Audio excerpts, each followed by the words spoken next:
35. Vendredi 21 août. Le lendemain, le magnifique geyser a disparu. Le vent a fraîchi et nous a rapidement éloignés de l'îlot Axel. Les mugissements se sont éteints peu à peu. Le temps, s'il est permis de s'exprimer ainsi, va changer avant peu. L'atmosphère se charge de vapeurs qui emportent avec elle l'électricité formée par l'évaporation des eaux salines. Les nuages s'abaissent sensiblement et prennent une teinte uniformément olivâtre. Les rayons électriques peuvent à peine percer cet opaque rideau baissé sur le théâtre où va se jouer le drame des tempêtes. Je me sens particulièrement impressionné, comme l'est sur Terre toute créature à l'approche d'un cataclysme. Les cumulus, entassés dans le sud, présentent un aspect sinistre. Ils ont cette apparence impitoyable que j'ai souvent remarquée au début des orages. L'air est lourd, la mer est calme. Au loin, les nuages ressemblent à de grosses balles de coton amoncelées dans un pittoresque désordre. Peu à peu, ils se gonflent et perdent en nombre ce qu'ils gagnent en grandeur. Leur pesanteur est telle qu'ils ne peuvent se détacher de l'horizon. Mais, au souffle des courants élevés, ils se fondent peu à peu, s'assombrissent et présentent bientôt une couche unique d'un aspect redoutable. Parfois, une pelote de vapeur, encore éclairée, rebondit sur ce tapis grisâtre et va se perdre bientôt dans la masse opaque. Évidemment, l'atmosphère est saturée de fluide, j'en suis tout imprégné. Mes cheveux se dressent sur ma tête comme aux abords d'une machine électrique. Il me semble que, si mes compagnons me touchaient en ce moment, ils recevraient une commotion violente. À 10 heures du matin, les symptômes de l'orage sont plus décisifs. On dirait que le vent mollit pour mieux reprendre haleine. La nuit ressemble à une outre immense dans laquelle s'accumulent les ouragans. Je ne veux pas croire aux menaces du ciel, et cependant je ne puis m'empêcher de dire « Voilà du mauvais temps qui se prépare ». Le professeur ne répond pas. Il est d'une humeur massacrante, à voir l'océan se prolonger indéfiniment devant ses yeux. Il hausse les épaules à mes paroles. « Nous aurons de l'orage » dis-je en étendant la main vers l'horizon. Ces nuages s'abaissent sur la mer comme pour l'écraser. Silence général. Le vent se tait. La nature a l'air d'une morte et ne respire plus. Sur le mât, où je vois déjà poindre un léger feu Saint-Elme, la voile détendue tombe en plis lourds. Le radeau est immobile au milieu d'une mer épaisse et sans ondulation. Mais si nous ne marchons plus, à quoi bon conserver cette toile qui peut nous mettre en perdition au premier choc de la tempête ? Amenons-la, dis-je. Abattons notre mât, cela sera prudent. Non, par le diable, s'écrie mon oncle. 100 fois non, que le vent nous saisisse, que l'orage nous emporte, mais que j'aperçoive enfin les rochers d'un rivage, quand notre radeau devrait s'y briser en 1000 pièces. Ces paroles ne sont pas achevées que l'horizon du sud change subitement d'aspect. Les vapeurs accumulées se résolvent en eau, et l'air, violemment appelé pour combler les vides produits par la condensation, se fait ouragan. Il vient des extrémités les plus reculées de la caverne. L'obscurité redouble. C'est à peine si je puis prendre quelques notes incomplètes. Le radeau se soulève. Il bondit. Mon oncle est jeté de son haut. Je me traîne jusqu'à lui. Il s'est fortement cramponné à un bout de câble et paraît considérer avec plaisir ce spectacle des éléments déchaînés. Hans ne bouge pas. Ses longs cheveux, repoussés par l'ouragan et ramenés sur sa face immobile, lui donnent une étrange physionomie, car chacune de leurs extrémités est hérissée de petites aigrettes lumineuses. Son masque effrayant est celui d'un homme antédiluvien, contemporain des ichthyosaures et des mégathériums. Cependant, le mât résiste. La voile se tend comme une bulle prête à crever. Le radeau file avec un emportement que je ne puis estimer, mais moins vite encore que ces gouttes d'eau déplacées sous lui, dont la rapidité fait des lignes droites et nettes. « La voile ! La voile !» dis-je, en faisant signe de l'abaisser. « Non !» répond mon oncle. « Neige !» fait Hans en remuant doucement la tête. Cependant, la pluie forme une cataracte mugissante devant cet horizon vers lequel nous courons en insensé. Mais avant qu'elle n'arrive jusqu'à nous, le voile de nuages se déchire. La mer entre en ébullition et l'électricité, produite par une vaste action chimique qui s'opère dans les couches supérieures, est mise en jeu. Aux éclats du tonnerre se mêlent les jets étincelants de la foudre. Des éclairs sans nombre s'entrecroisent au milieu des détonations. La masse des vapeurs devient incandescente. Les grêlons qui frappent le métal de nos outils ou de nos armes se font lumineux. Les vagues soulevées semblent être autant de mamelons ignivomes sous lesquels couve un feu intérieur, et dont chaque crête est empanachée d'une flamme. Mes yeux sont éblouis par l'intensité de la lumière, mes oreilles brisées par le fracas de la foudre. Il faut me retenir au mât, qui plie comme un roseau sous la violence de l'ouragan. Ici, mes notes de voyage devinrent très incomplètes. Je n'ai plus retrouvé que quelques observations fugitives et prises machinalement pour ainsi dire. Mais dans leur brièveté, dans leur obscurité même, elles sont empreintes de l'émotion qui me dominait et mieux que ma mémoire, elles donnent le sentiment de la situation. Dimanche 23 août. Où sommes-nous ? Emportés avec une incomparable rapidité. La nuit a été épouvantable. L'orage ne se calme pas. Nous vivons dans un milieu de bruit, une détonation incessante. Nos oreilles saignent. On ne peut échanger une parole. Les éclairs ne discontinuent pas. Je vois des zigzags rétrogrades qui, après un jet rapide, reviennent de bas ou haut et vont frapper la voûte de granit. Si elle allait s'écrouler, d'autres éclairs se bifurquent ou prennent la forme de globes de feu qui éclatent comme des bombes. Le bruit général ne paraît pas s'en accroître. Il a dépassé la limite d'intensité que peut percevoir l'oreille humaine, et quand toutes les poudrières du monde viendraient à sauter ensemble, nous ne saurions en entendre davantage. Il y a émission continue de lumière à la surface des nuages. La matière électrique se dégage incessamment de leurs molécules. Évidemment, les principes gazeux de l'air sont altérés. Des colonnes d'eau innombrables s'élancent dans l'atmosphère et retombent en écumant. Où allons-nous ? Mon oncle est couché tout de son long à l'extrémité du radeau. La chaleur redouble. Je regarde le thermomètre. Il indique... Le chiffre est effacé. Lundi 24 août. Cela ne finira pas. Pourquoi l'état de cette atmosphère si dense, une fois modifié, ne serait-il pas définitif ? Nous sommes brisés de fatigue, Hans comme à l'ordinaire. Le radeau court invariablement vers le sud-est. Nous avons fait plus de 200 lieues depuis l'îlot Axel. À midi, la violence de l'ouragan redouble. Il faut lier solidement tous les objets composant la cargaison. Chacun de nous s'attache également. Les flots passent par-dessus notre tête. Impossible de s'adresser une seule parole depuis 3 jours.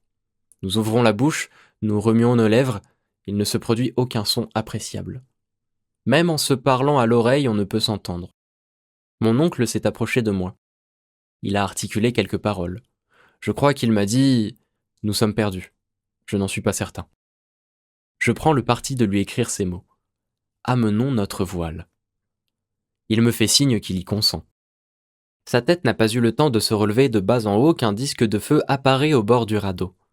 Le mât et la voile sont partis tout d'un bloc, et je les ai vus s'enlever à une prodigieuse hauteur, semblable au ptérodactyle, cet oiseau fantastique des premiers siècles. Nous sommes glacés d'effroi. La boule mi-partie blanche, mi-partie azurée, de la grosseur d'une bombe de 10 pouces, se promène lentement en tournant avec une surprenante vitesse sous la lanière de l'ouragan. Elle vient ici, là, monte sur un des bâtis du radeau, saute sur le sac aux provisions, redescend légèrement, bondit et effleure la caisse à poudre. Horreur, nous allons sauter. Non, le disque éblouissant s'écarte. Il s'approche de Hans, qui le regarde fixement, de mon oncle, qui se précipite à genoux pour l'éviter, de moi, pâle et frissonnant sous l'éclat de la lumière et de la chaleur.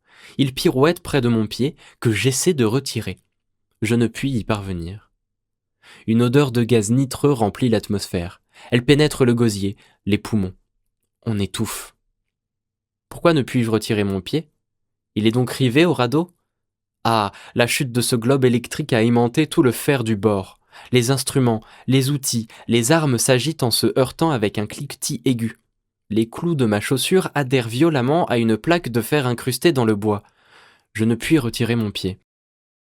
Enfin, par un violent effort, je l'arrache au moment où la boule allait le saisir dans son mouvement giratoire et m'entraîner moi-même. Si... Ah, quelle lumière intense! Le globe éclate. Nous sommes couverts par des jets de flammes. Puis tout s'éteint. J'ai eu le temps de voir mon oncle étendu sur le radeau. Hans toujours à sa barre et crachant du feu sous l'influence de l'électricité qui le pénètre. Où allons-nous ? Où allons-nous ? Mardi 25 août.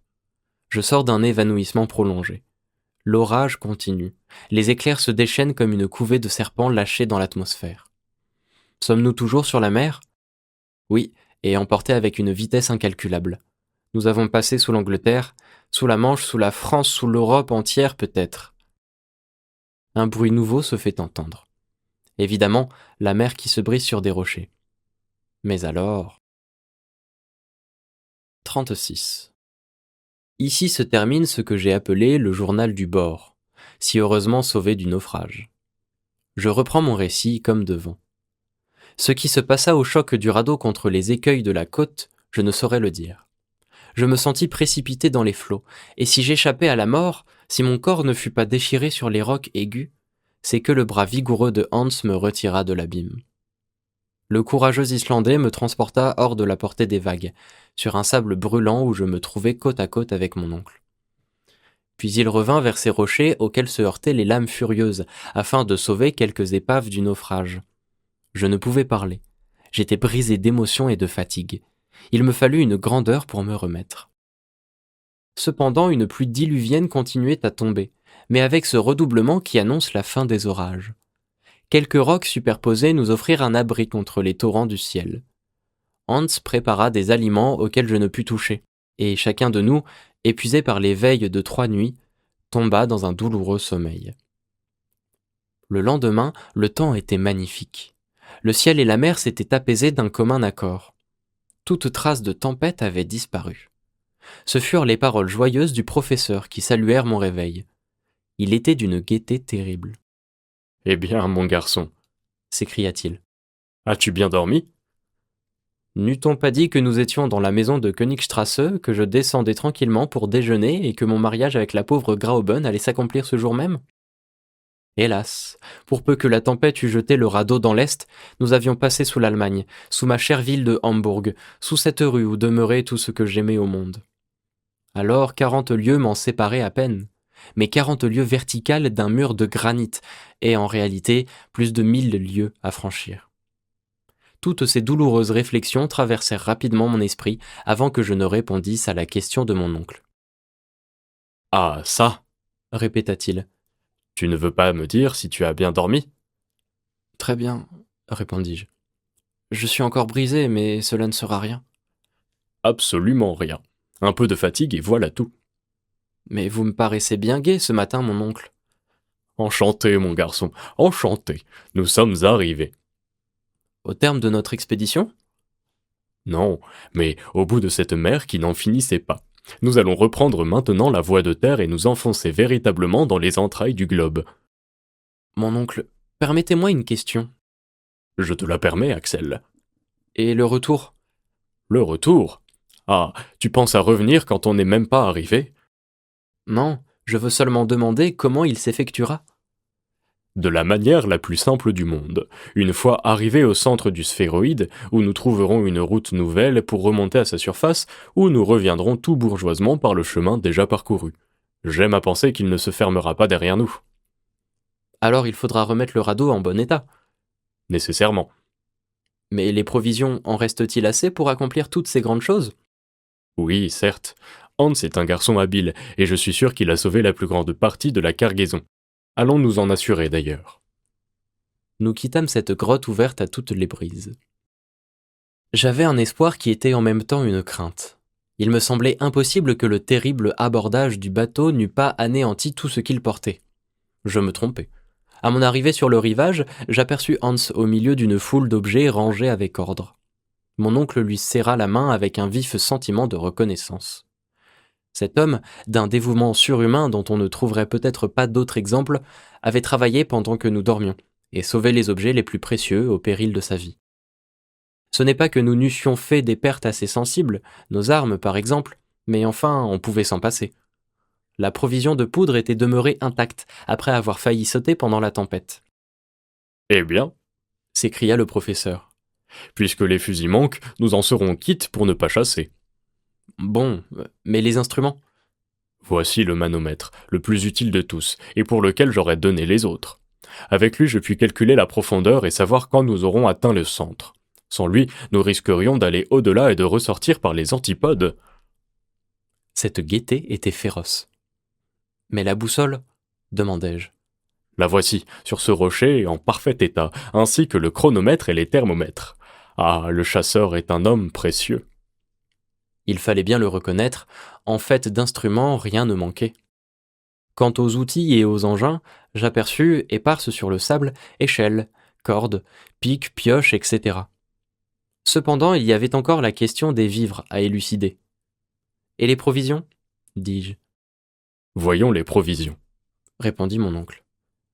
Les caisses qui les contenaient étaient alignées sur la grève dans un parfait état de conservation. La mère les avait respectées pour la plupart, et somme toute, en biscuits, viande salée, genièvre et poissons secs, on pouvait compter encore sur 4 mois de vivres. « 4 mois » s'écria le professeur. « Nous avons le temps d'aller et de revenir. Avec ce qui restera, je veux donner un grand dîner avec tous mes collègues de Joanneum. » J'aurais dû être habitué depuis longtemps au tempérament de mon oncle, et pourtant cet homme-là m'étonnait toujours. « Maintenant, dit-il, nous allons refaire notre provision d'eau avec la pluie que l'orage a versée dans tous ces bassins de granit. Par conséquent, nous n'avons pas à craindre d'être pris par la soif. Quant au radeau, je vais recommander à Hans de le préparer de son mieux, quoiqu'il ne doive plus nous servir, j'imagine. » « Comment cela » m'écriai-je. « Une idée à moi, mon garçon. Je crois que nous ne sortirons pas par où nous sommes entrés. » Je regardais le professeur avec une certaine défiance. Je me demandais s'il n'était pas devenu fou. Et cependant, il ne savait pas si bien dire. « Allons déjeuner, » reprit-il. Je le suivis sur un cap élevé après qu'il eut donné ses instructions au chasseur. Là, de la viande sèche, du biscuit et du thé composèrent un repas excellent et, je dois l'avouer, un des meilleurs que j'eusse fait de ma vie.